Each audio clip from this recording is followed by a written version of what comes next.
Welcome to Wayne's Old Time Radio Page channel. I'm Wayne, your host. These programs are brought to you by support of our listeners. You can give your support at Patreon or PayPal, either one. There's clickable links in the description below. Thanks for your support and enjoy the shows. From Hollywood, it's time now for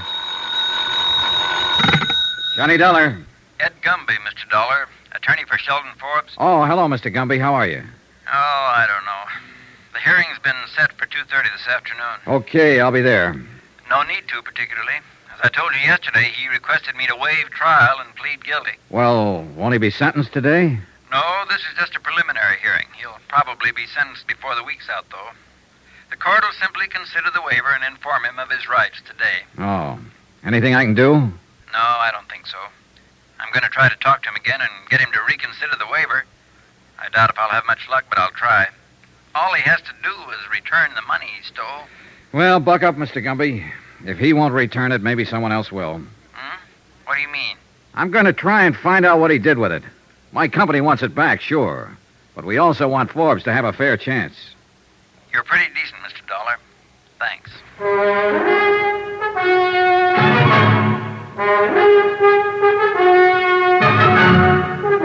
Tonight and every weekday night, Bob Bailey in the transcribed adventures of the man with the action-packed expense account, America's fabulous freelance insurance investigator. Yours truly, Johnny Dollar.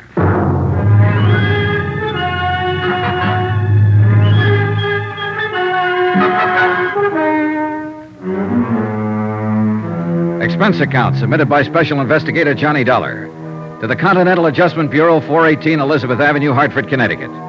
The following is an accounting of expenditures during my investigation of the Forbes matter. Embezzlement and a very frustrating case. Expense account continued. Item 6, $3.50, lunch. For myself and a Mr. Arnold Haven, head of the accounting department for Century Styles Incorporated. Mr. Haven, a tall, balding man in a dark suit, had ulcers. His poached egg and dry toast didn't interest him too much. What's going to happen to Forbes? Oh, I don't know, Mr. Haven. That depends on several things. Right now, I have to tell you that it looks like he'll go to prison. Worse than that, it looks like he wants to go to prison. He's waived trial. Prison. That's too bad. Too bad. I always liked Sheldon Forbes. You hired him, did you, Mr. Haven? Yes, I hired him. He was a good man right from the start. He did his job, and he did it well. I never had a complaint against Forbes. Why do you suppose he stole the money? You've got me, Mr. Dollar. We paid him the going rate. That's a good salary for accountants. He seemed happy enough with it when he knew he was in line for substantial raises. Uh-huh. I could understand it in a way if he had a family and heavy responsibility. Or if he played the market, or if he gambled. But Forbes, he just baffles me. Yeah, it baffles me, too. Huh? Oh, yes. Well, the people around the office, they're pretty upset about this. Any particular people, Mr. Haven? Everybody. But anyone in particular? A girl, for instance. Oh, a girl, yes, I see. Well, no. Did he go out with any girl in your office? No, most of them are married. No, at least as far as I know, Forbes didn't go with any of the girls there. He kept to himself. Oh, he might have lunched with one or the other now and then, but no, he more or less kept to himself. Uh-huh.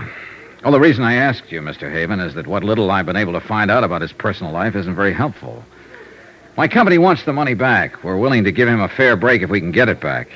But he's pretty stubborn about cooperating. Yes, we know about that, Mr. Dollar. But how can we give him a break if he doesn't want us to? And we can't find out anything about him.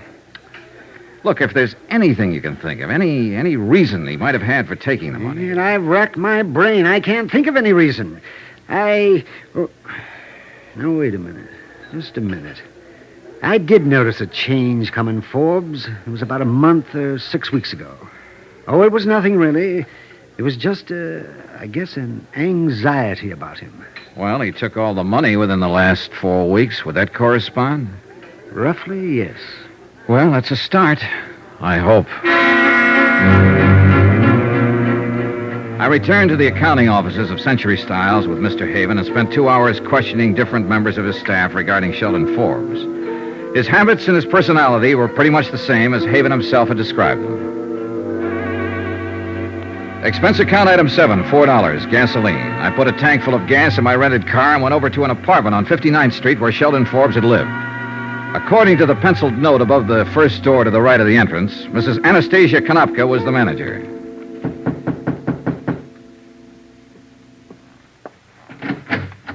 Yes, what is, please? You're Mrs. Konopka? Yes.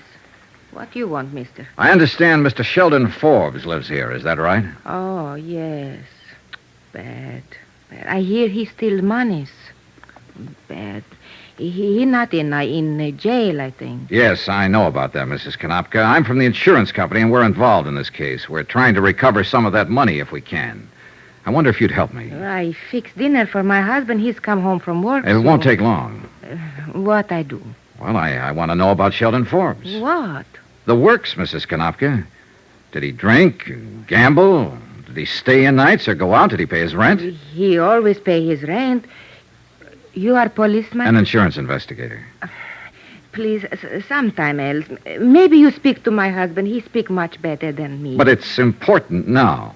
I talked to Mr. Forbes on telephone. He called me from jail. He say I no have to answer any questions. No, you don't have to answer any questions, Mrs. Konopka. But I'd sure appreciate it if you would. My husband home pretty soon. You ask him. You can help him, possibly. Now, would you like to help him in this trouble?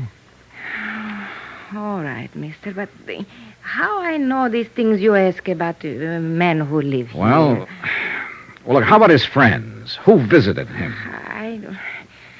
I cannot say. No visitor. Was he a good tenant? No trouble like Mr. O'Sullivan on third floor. Mr. O'Sullivan always drunk. Called police twice.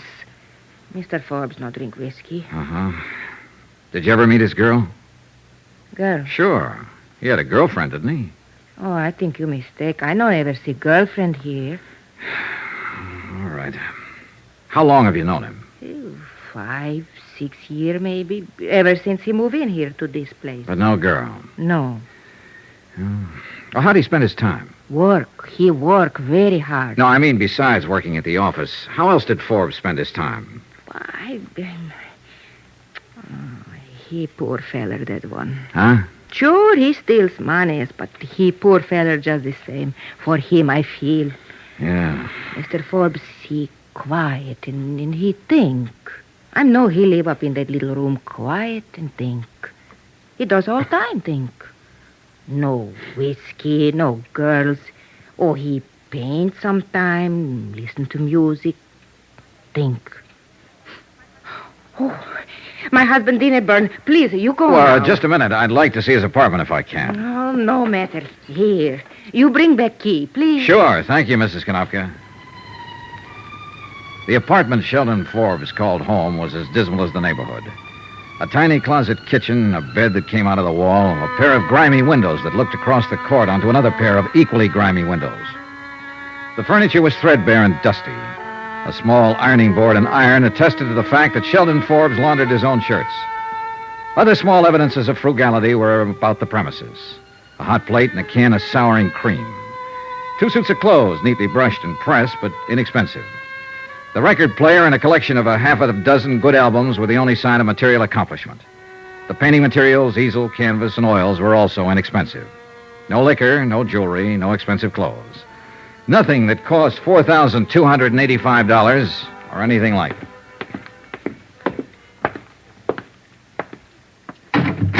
Oh. Here's your key, Mrs. Konopka. Thank you very much. Thank you. Thank you. Well, what you think? I think he's had a very lonely life here. Oh, Doc, yes. Lonely is the word. Lonely. Wait, has he got a car? In back, through alley. Thanks.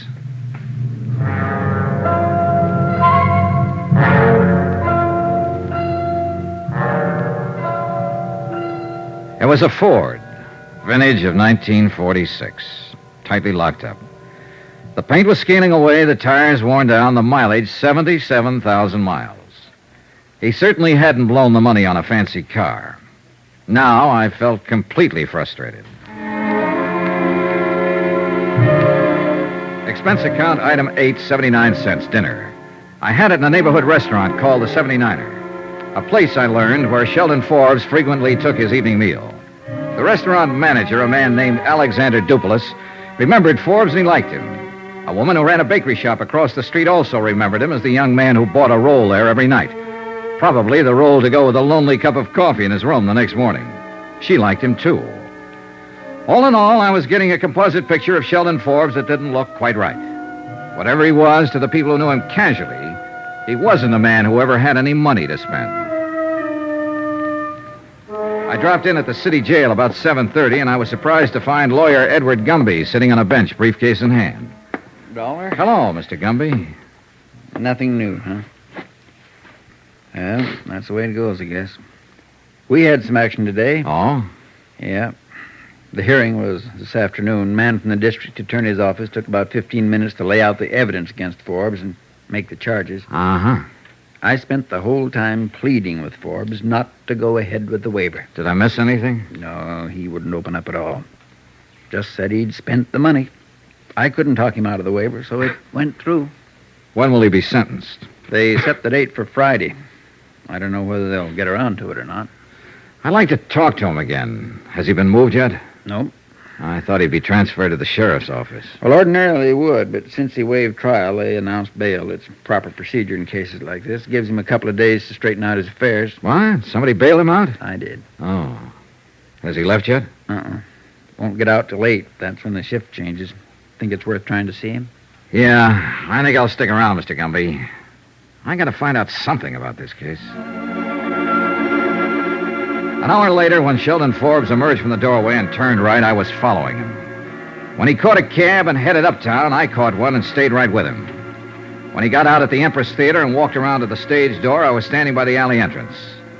10 minutes later, he came back out, hailed a cab. Once more, I followed. This time, I followed him to his apartment on 59th Street. I waited 15 minutes before I went in.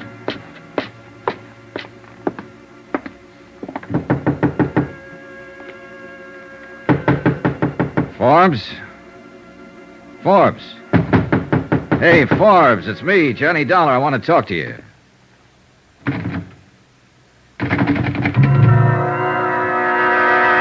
It took me a few seconds to understand what it was. I got a couple of whiffs of it coming from under his door. Forbes!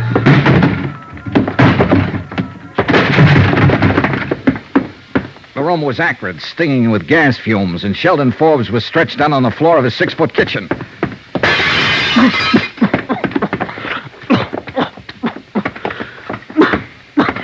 When I picked him up and carried him out, I didn't know whether he was alive or dead.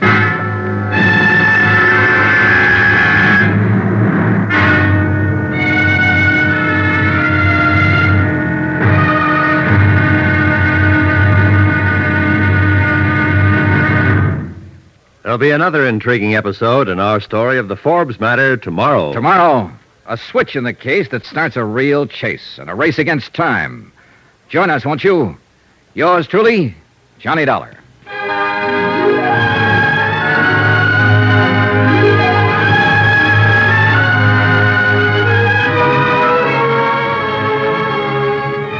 Yours truly, Johnny Dollar, starring Bob Bailey, is transcribed in Hollywood. Written by John Dawson, it is produced and directed by Jack Johnstone. Be sure to join us tomorrow night, same time and station, for the next exciting episode of Yours truly, Johnny Dollar. Roy Rowan speaking.